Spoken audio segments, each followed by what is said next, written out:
Finally भ्युवर्सहरू होइन काम भ्याएर आए अनि त्यसपछि यसो एउटा चिया किने है। हेर्नु न यो चिया अनि यो भ्यू कस्तो मजा आएको छ। सो अनि क्याम्पमा अनि यसो म चाहिँ अब बसेर चिया खानेछु अनि अनि सुत्नु त पर्यो। तर यो वेदर यस्तो छ कि सुत्न मनै छैन क्या मलाई, किनभने यो हेरिराख्न पाइँदैन नि त यो वेदर। त्यही भएर चाहिँ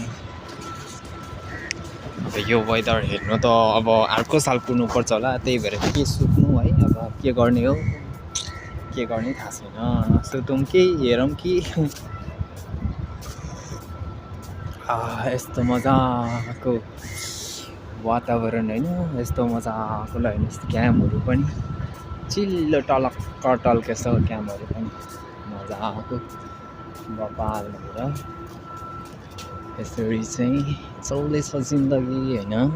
सो हेर्नु न खाली हुन्छ फेरि यो चौर छ नि सन्डेको दिनमा चाहिँ पुरा प्याक हुन्छ, यति धेरै मान्छेहरू हुन्छ, धेरै मान्छेहरूको ड्युटी अफ हुन्छ नि त। त्यो भएको कारणले चाहिँ सन्डे चाहिँ सो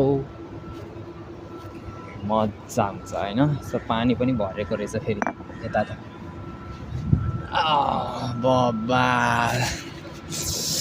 अब बस्नु पऱ्यो टक्क चिया लिएर खानु पऱ्यो होइन। तपाईँलाई थाहा छ साथीहरू यो एक कप चिया हो नि नेपालको कति थाहा छ? 100 रुपियाँ हो। 100 को चिया खाँदैछु है मैले चाहिँ।